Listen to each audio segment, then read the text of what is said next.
Ele, ele conversou com você com certeza conviveu com ele, teve muitas conversas com ele, mas o que ele falou para você sobre o Brasil, por exemplo?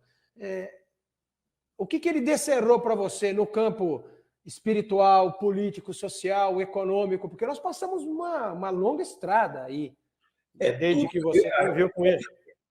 Essa conversa, se eu for franco o suficiente, eu vou apanhar. Vão jogar pedra na Geni, para não falar outra coisa, né? Então, eu só posso dizer a vocês o seguinte: em 1989, era um momento político muito importante para a nação brasileira, porque nós iríamos eleger o primeiro presidente por eleições diretas. Um pouco antes disso, 1988, já havia aquela movimentação, não é? E os candidatos, basta ver a história, não vou citar nomes. Mas o Chico tomou partido, sim, naquela época. Fez campanha, sim. Muita gente diz que o Chico não é político. O Chico era uma pessoa política para os amigos. Inclusive, tem um vídeo dele que eu já publiquei diversas vezes nos nossos portais e páginas de relacionamento social, né, no Facebook, no Instagram. O Chico falando, gente, a política faz parte da vida humana, né? Não se pode demonizar a política. Nós temos que lembrar, por exemplo, o Dr. Bezerra de Menezes foi deputado. E ele é esse espírito maravilhoso que todos nós amamos, o espírito de luz, não é? Outro representante muito digno da política brasileira foi o deputado Freitas Nobre, Marlene, né? Da doutora Marlene Nobre, e que foi um deputado, inclusive, constituinte, de grande representatividade no estado de São Paulo. E, aliás, o aeroporto de Congonhas, ele era espírita, convicto, fundador da Folha Espírita de São Paulo, fundador, junto com a doutora Marlene, das associações médico-espíritas do Brasil e do exterior, e grande amigo de Chico Xavier. Hoje, o aeroporto de Congonhas, em São Paulo, leva o nome dele, Aeroporto Deputado Freitas Nobre. Então, a política faz parte da vida humana.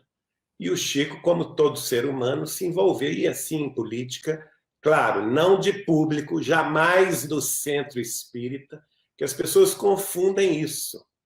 Acha que espírita não pode falar de política. Ora, gente, em que mundo vocês estão vivendo? Se nós não podemos participar da vida política das nossas nações, o que eu estou fazendo aqui na Terra? Não é? Nós todos temos que procurar colaborar, sim, com um mundo melhor, colaborar com o entendimento, com a paz, com a justiça, com o amor, com os valores éticos e morais que nos pertencem, como pátria do Evangelho de Jesus, como coração do mundo, não é? Conforme foi revelado pela espiritualidade maior, através da psicografia de Chico Xavier, no excelente livro Brasil, Coração do Mundo e Pátria do Evangelho, em que o espírito de Humberto de Campos, no dizer do próprio Chico Xavier, não escreveu o livro. O livro não é de Humberto de Campos. Humberto de Campos transcreveu o livro. Esse livro já existia nos anais da espiritualidade maior e ele copiou esses anais da história espiritual do Brasil através da psicografia de Chico Xavier. Então, qualquer um de nós que queira conhecer o destino do Brasil no concerto das nações diante da transição planetária, diante do mundo regenerado do amanhã, tem obrigatoriamente de se mirar neste livro, Brasil, Coração do Mundo, Pátria do Evangelho. E tem um detalhe muito curioso, que é o seguinte, logo na abertura do livro, quando se relata, antes do descobrimento do Brasil, que Jesus, na companhia do espírito de Léo, veio fazer uma visita pessoalmente às Américas, que eram ainda terras por serem descobertas por Cristóvão Colombo, por Pedro Álvares Cabral, que não haviam ainda aportado às nossas praias e às nossas florestas, e praticamente habitavam aqui apenas os silvícolas. Quando Jesus mostra aquela grande extensão de terras que o velho mundo desconhecia, não é? Que a Europa desconhecia, e aponta para as Américas, e ele fala para Eliú que não era nem vontade dele, prestem atenção, ele diz assim: é da vontade de meu Pai que está nos céus.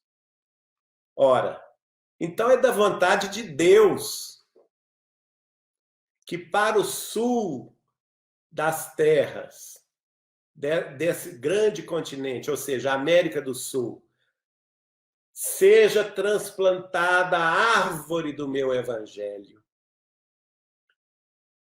E ele diz ainda: as injunções políticas nele terão papel secundário, porque, antes de tudo, essa região estará ligada ao meu coração. E o sinal da cruz, espelhado no cruzeiro, que é o Cruzeiro do Sul, será refletido na fraternidade legítima, no coração da gente que aqui habitará, no sinal da fraternidade, unindo todos os povos. E mais adiante ele ainda revela para Eliú que a porção norte da América, quer dizer, na época não era América, né? Porção norte do continente, será situado o cérebro do novo mundo. E coração e cérebro precisam estar trabalhando em sintonia. Ou seja, o Brasil e os Estados Unidos da América do Norte precisam estar juntos. Isso é da vontade de Deus, não é da vontade de ninguém mais do que Deus. Segundo revelação do próprio Cristo, do próprio Jesus, transcrita dos anais da espiritualidade maior para a face da Terra em 1937, 38, que se constitui no livro Brasil, Coração do Mundo, Pátria do Evangelho. Ora, então, minha gente, nós não podemos ter dúvida a respeito disto. O Brasil é sim a pátria do Evangelho, por vontade de Deus. Não é à toa que nós somos a maior nação católica do mundo. Não é à toa que nós somos a maior nação espírita do mundo. Não é à toa também que estamos nos tornando numa das maiores nações evangélicas do mundo. E não é à toa também que o sincretismo afro-brasileiro, trazendo as tradições culturais, religiosas da África e fundindo-as com o cristianismo, tem adotado nas casas da Umbanda, no Brasil, a palavra de nosso Senhor Jesus Cristo. Então, vejam, isto faz parte da alma do brasileiro. Isto faz parte do nosso destino. E nós temos que defender, sim, este patrimônio espiritual, moral e ético do Evangelho de Jesus, que está incrustado em nossas almas, na nossa fé genuína, na fé genuína desse povo bom e humilde de coração, que é o povo brasileiro, que, à custa de muitos sacrifícios nos últimos 5 séculos, tem construído uma nação muito digna, apesar de todos os pesares, de todas as lutas inglórias, de todas as corrupções, de todos os desvios lamentáveis, de todos os vilipêndios que ela tem sofrido. Então, voltando à sua pergunta, em 1989, o Chico previu para mim tudo que nós viveríamos a partir dali. O perigo que era o Brasil se entregar às doutrinas comunistas, o perigo que era essas mesmas doutrinas quererem, no futuro do país, querer tirar Jesus, as práticas religiosas, a reverência a nosso Senhor Jesus Cristo de nossas tradições, que se isso ocorresse, seríamos todos perseguidos, que se isso ocorresse, até mesmo as reuniões espíritas seriam proibidas e perseguidas, que nós viveríamos uma época de trevas em que as reuniões cristãs, sejam católicas, protestantes ou espíritas, seriam realizadas como na Roma antiga, debaixo das catacumbas, e que isso não poderia ocorrer de forma alguma, que Jesus não ia permitir isto, e por isso mesmo Chico previu para mim os últimos de 1989 até 31 anos depois, tudo o que aconteceu. Os partidos políticos vencedores, as corrupções, quem seria preso ou deixaria de ser preso, né? Tudo aconteceu. A virada dos últimos anos, tudo isso foi previsto por Chico Xavier. Agora, não vou entrar em detalhes, porque daqui a pouco vão me atirar pedra. Eu não estou nem um pouco preocupado comigo. Eu acho que, para mim, basta a palavra de Chico Xavier. E, para mim, basta a previsão que ele fez, que o Brasil seria, sim, defendido por Jesus para cumprir o seu destino, o destino que lhe foi confiado por ordem de Deus, nosso Pai, para que ele tivesse, no futuro da humanidade regenerada, um papel preponderante de espiritualização dos povos, porque esta é a nossa missão. A nossa missão é mostrar ao mundo a mediunidade com Jesus e o Espiritismo, mostrar ao mundo que a vida continua, que existem planos de vida espirituais depois da morte do corpo.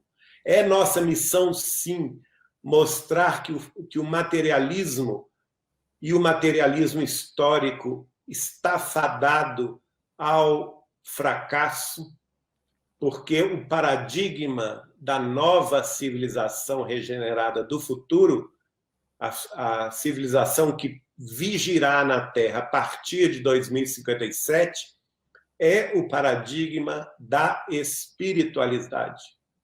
É a espiritualidade que vai, pelas mãos da ciência, que veio com a missão de provar todos os postulados espíritas cristãos da agora para frente, os postulados de que a morte do corpo físico não encerra a vida, que a alma sobrevive após a desencarnação, que o espírito vive em planos de vida em dimensões diferentes da dimensão terrestre, que eles podem sim se comunicar conosco, podem sim nos influenciar, e que esta comunicação, através do pensamento, se dá o nome de mediunidade, e que nós, por nossa vez, podemos sim nos comunicar com todos os seres do universo, através da força do pensamento.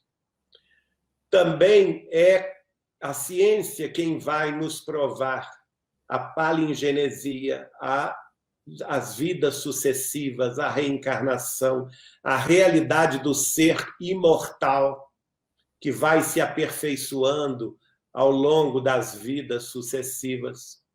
E é também a ciência, nos próximos anos, que irá provar a existência de civilizações extraterrestres, a maioria delas muito mais avançadas do que nós, e que, segundo o próprio Chico Xavier no programa Pinga Fogo, disse: nós então compreenderemos que não somos o único mundo criado por Deus e que fazemos parte de uma família universal.